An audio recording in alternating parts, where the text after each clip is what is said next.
यह कहानी एक ऐसी लड़की की है जिसके पास कोई मैजिक पावर्स नहीं थे। असल में इस वर्ल्ड में सभी के पास नॉर्मल मैजिक पावर्स होती है और जिसके पास नहीं होते वो बहुत कमजोर माना जाता है। तात्सुया एक बहुत ही ज्यादा रिच फैमिली से बिलोंग करता है। उसकी फैमिली सभी फैमिली के मुकाबले सबसे टॉप पर आती है पावर्स के मामले में, और वही तात्सुया के पास कोई पावर्स नहीं थी। यह देखते हुए उसकी मदर ने उसके ऊपर कुछ एक्सपेरिमेंट किए जिससे कि उसकी पावर्स लौट सके, लेकिन उसके बावजूद भी उसके पास कोई पावर्स नहीं आई। इस चीज में तात्सुया ने अपने इमोशंस और डिजायर्स को खो दिया, लेकिन उसकी मदर फिर भी नहीं रुकी। तात्सुया भले ही रुकने को कहता लेकिन वह नहीं सुनती। अब इसी तरह ये एक्सपेरिमेंट चलते रहे और तात्सुया बड़ा हो गया। एक दिन अचानक से तात्सुया ने अपनी पावर्स को महसूस किया। उसके पास अब पावर्स आ चुकी थी, लेकिन उसने यह बात अपनी फैमिली से किसी को नहीं बताया। इसकी वजह से उसे यूजलेस समझा गया और अपनी ही सिस्टर का बॉडीगार्ड बनाकर रख दिया। तो कहानी की शुरुआत में हम देखते हैं कि अभी तात्सुया की मदर और उसकी सिस्टर मिया कहीं जा रहे थे। असल में अभी वो प्लेन से एक दूसरी जगह जा रहे थे क्योंकि वहां पर एक फंक्शन होने वाला है। इन फंक्शन में उसकी फैमिली को इनवाइट किया गया है। वहां पर जाते हुए वो सभी अभी बिजनेस क्लास में ट्रैवल कर रहे थे, लेकिन तात्सुया को नॉर्मल बाकी सभी के साथ बैठा दिया था, जहाँ पर वो भूखा प्यासा बैठा रहता है। अब वह एयरपोर्ट पर पहुंचने के बाद मेरे को अपनी मदद से कह रही थी कि क्या हमें इसे हमेशा अपने साथ लेकर चलना चाहिए। मुझे यह बात बहुत बेकार लगती है। उस पर उसकी मदर कहती है कि तुम बस उसको अपना सर्वेंट समझ सकती हो, तुम्हें उसे ज्यादा कुछ समझाने की जरूरत नहीं है। अब जिस होटल में वो रुकने वाले थे वहां पर आने के बाद मिकू कह रही थी कि मैं प्लेन में बैठे बैठे थक गई हूँ। इस पर उसकी मदर हाँ कर देती है। बस वो कहती है कि तात्सुया को भी अपने साथ लेकर जाना, लेकिन मिकू ऐसा चाहती नहीं थी, लेकिन उसे उसकी बात माननी पड़ती है। अब वो तात्सुया के साथ वहां से चली जाती है और हम देखते हैं कि वह सनसेट एंजॉय कर रही थी। तभी अचानक से वह किसी से टकराने वाली थी कि तात्सुया उसे बचा लेता है। असल में वो इस जगह के सोजो से, लेकिन वो सोजो जानबूझकर मिकू से टकरा गया था और इसके बाद वो मिकू पर चिल्ला रहा था, लेकिन तात्सुया मिकू को पीछे करते हुए खुद आके आ जाता है, जिस पर वो सोजो को गुस्सा आ जाता है और अभी वह तात्सुया पर हमला करने ही वाला था, लेकिन तात्सुया उसके अटैक को बहुत ही आसानी से रोक लेता है। यह देखकर वो सोजो और साथी मिकू दोनों ही बहुत ज्यादा हैरान थे, लेकिन इसके बाद वो सोजो फिर से अपनी पूरी पावर से हमला करने वाला था। तात्सुया पहले तो उसे ऑन करता है और कहता है कि वो बहुत ही बड़ी गलती कर रहा है, लेकिन वो सोजो नहीं मानता। इसके बाद वो हमला करता है, लेकिन तात्सुया पहले ही अपना अटैक करके उसे नीचे गिरा देता है। यह देखकर मिकू तो और भी ज्यादा हैरान थी। इसके बाद तात्सुया उसे वहां से ले जाता है। अब जब वह लौट कर जा रहे थे तो मिकू हैरान थी और उसने कभी भी अपनी भाई की इतनी पावर को महसूस नहीं किया था।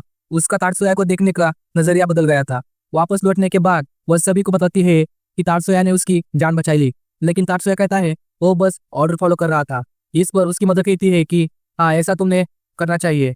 अब बाद में हम देखते हैं कि अभी तात्सुया की मदर की तबीयत थोड़ी खराब थी। इस वजह से जो वहां पर वायर पार्टी होने वाली थी इसके लिए वहां पर आए हुए थे, उसे संभालने के लिए मिकू को जाना था। अनामी वहां पर आकर मिकू से कहती है कि उसकी मदर की तबीयत खराब है, तुम भी वही जा रही हो और तुम तात्सुया को भी वहां पर लेकर जाना। अब मिकू मान जाती है। बाद में हम देखते हैं कि जब वो वहां से निकल गए थे तो हनामी मन में सोच रही थी कि वो खुद एक एआई रोबोट है, इसलिए वह चाहते हैं कि मिकू और तात्सुया एक दूसरे को सिबलिंग की तरह ट्रीट करे। उसे तात्सुया के लिए थोड़ा बुरा लगता है। अब हम पार्टी के दौरान देखते हैं कि अभी मिकू वहां पर पहुंच चुकी थी। वह आगे आती है और सभी उसे नोटिस करते हैं, लेकिन तात्सुया को कोई भी नोटिस नहीं कर रहा था। वह अकेला कोने में खड़ा हुआ था। मिकू जब आगे जाती है तो उसे अपने दो और सिबलिंग से मिलती है और यहाँ पर वो उनसे मिलकर बहुत खुश थी, लेकिन वो दोनों ही सिबलिंग्स थोड़ी सी बात करके तात्सुया के बारे में पूछते हैं और इसके बाद वो दोनों ही वहां पर तात्सुया के पास आ गए थे। अभी उन दोनों बच्चों के फादर आकर वहां पर मिकू से कहते हैं कि माफ करना, वो नहीं जानते कि तुम तत्सुबा फैमिली की सक्सेसर हो। और इसके बाद मिकू को इस चीज से कोई भी फर्क नहीं पड़ता, पर जब वहां पर दूसरी तरफ देखते हैं तो अभी तात्सुया उन दोनों से बात करते हुए खुश था और स्माइल कर रहा था। यह देखकर मिकू थोड़ा सा जेलस फील करती है क्योंकि तात्सुया ने कभी भी उसके साथ बात करते हुए स्माइल नहीं की है, लेकिन फिर खुद को समझाने के लिए वो सोचते हैं कि टुबा फैमिली जो जापान की सबसे पॉपुलर मैच फैमिली है, अगर वह लोग तात्सुया को इतना कमजोर समझते हैं तो सच में वह कमजोर होगा। इसलिए वह सोचते हैं कि उसे ज्यादा चिंता करने की जरूरत नहीं है, लेकिन फिर वो तात्सुया को स्माइल करते हुए देखती है और फिर से जेलस फील करने लगती है। वैसे अब यह पार्टी तो ऐसे ही चलती रहती है। कुछ दिन के बाद हम देखते हैं कि अभी तात्सुया, उसकी मदर हनामी और मिकू सभी एक बोट पर घूमने के लिए आए थे। घूमते वक्त वो लोग फोटो ले रहे थे। मिकू कहती है कि उसे तात्सुया के साथ एक फोटो लेनी है, लेकिन तात्सुया पहले अपनी मदर से परमिशन लेता है और उसके बाद ही वह फोटो खींचते हैं। तभी अचानक से बोट की स्पीड बहुत ही तेज होने लगती है और उसका ब्रेक भी फेल होने लगा था।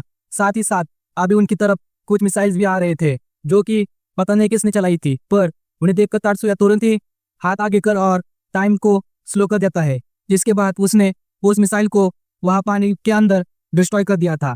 यह देखकर मीकू समझ गई थी कि यह तात्सुया की पावर है, लेकिन वो बहुत ही ज्यादा हैरान थी कि तात्सुया अपनी पावर को अपने आप ही यूज कैसे कर सकता है, क्योंकि इस वर्ल्ड में मैजिक पावर को यूज करना इतना आसान भी नहीं था।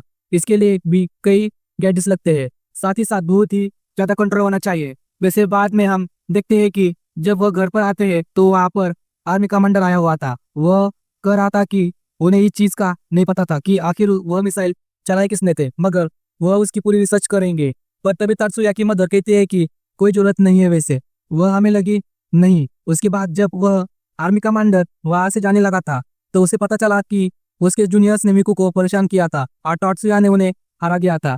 इस पर वह पहले तो तात्सुया और मिकू से उन सोल्जर्स के लिए माफी मांगता है और इसके बाद तात्सुया से कहता है कि अगर वो चाहे तो उनकी ट्रेनिंग कैंप में स्लेयर के लिए वह आ सकता है। और स्लेयर का मतलब उनकी ट्रेनिंग के लिए असल में बाकी सभी तात्सुया कोई आटत्सुबा फैमिली का एक मेंबर समझते हैं।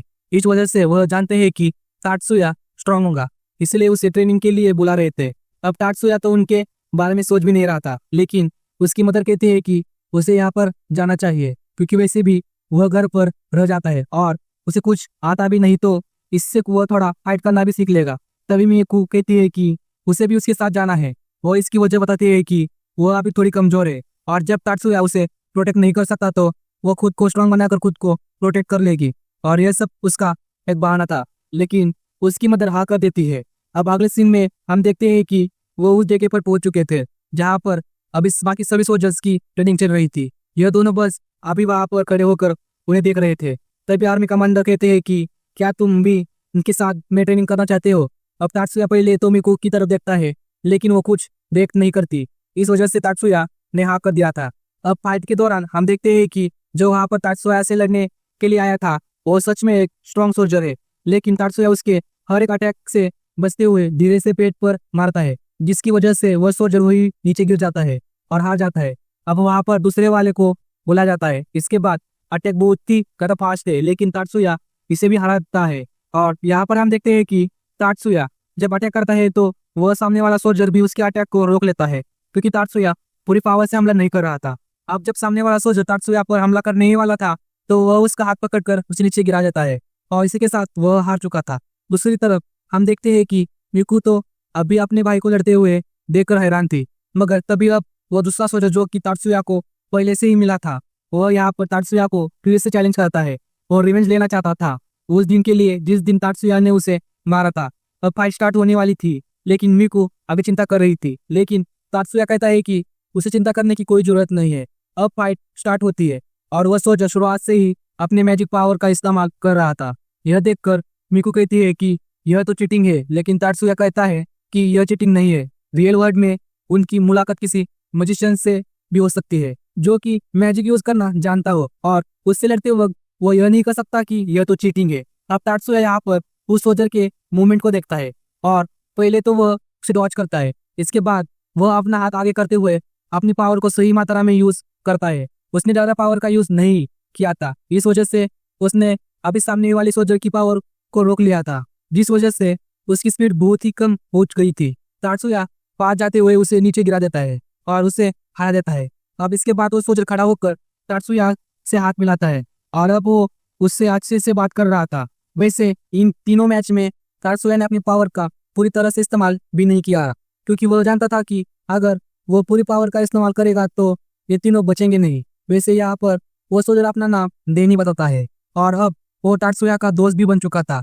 वैसे बाद में हम देखते हैं कि जब तात्सुया और मिकू दोनों भी वापस घर आ रहे थे, तभी अचानक से न्यूज में बताया जाता है कि उनके आइलैंड का डिफेंस बैरियर वीक पड़ने लगा है। इसका मतलब कभी भी हमला हो सकता है। इस वजह से कितने भी लोग उस आइलैंड पर है उन्हें यहाँ से चले जाना चाहिए। अब ये लोग भी प्लानिंग कर रहे थे यहाँ से निकलने की। वैसे तभी तात्सुया की मदर को एक कॉल आता है जो कि उसकी बहन का था। वह कह रही थी कि तुम्हें तात्सुया के ऊपर से वह स्पेल हटा देना चाहिए जो कि उसके पावर्स को कंप्रेस करती है। सीधा भाषा में कहे तो यहाँ पर वह तात्सुया के ऊपर उस फेल को हटाने को कर रही थी, जिससे कि तात्सुया अपनी पूरी पावर का इस्तेमाल कर सके। वैसे असल में यह तात्सुया की मदर की ट्विन सिस्टर है। अगले सीन में हम देखते हैं कि यह से निकलने के लिए अभी एक सेटर के पास गए थे, क्योंकि सिचुएशन बिगड़ने लगी थी और यहाँ से निकलने का इतना टाइम ही नहीं है। सेटर के वहाँ पर हमें पता चलता है कि अभी यह जो इनका स्पेशल गार्ड है वो देने होने वाला है, और उसके साथ ही वहाँ पर और भी कई सारे गार्ड्स थे। इन्हें शेल्टर के अंदर रखा जाता है, जहाँ पर और भी कई फैमिलीज थी। वैसे अभी सभी को थोड़ा अजीब महसूस हो रहा था, और वही तात्सुया को अचानक से गन की आवाज आती है, जो कि इतनी दूर से आ रही थी कि बाकियों ने से सुना नहीं था। वह नीचे हाथ लगाते हुए महसूस करता है कि असल में इस जगह पर मैजिक यूज किया गया है, जो कि उनकी पावर्स को एब्जॉर्ब करता है, जिस वजह से वह अपनी पावर का पूरी तरह से इस्तेमाल नहीं कर सकते। अब वो इस बारे में जानने के लिए बाहर जाने वाला था। इतने में ही उसकी मदर अपनी पावर से तात्सुया के ऊपर से उस फेल को हटा देती है, जो कि उसके पावर को कम कर रहा था। इसके बाद अब वह बाहर आकर देखता है, बाहर की सिचुएशन थोड़ी खराब थी। हम अंदर आते हैं तो देखते हैं कि अभी एक सोल्जर की टीम वहां पर आ गई थी। वह सभी से कह रही थी कि सभी को उनके साथ चलना है, क्योंकि वो शटर खाली करने वाले हैं।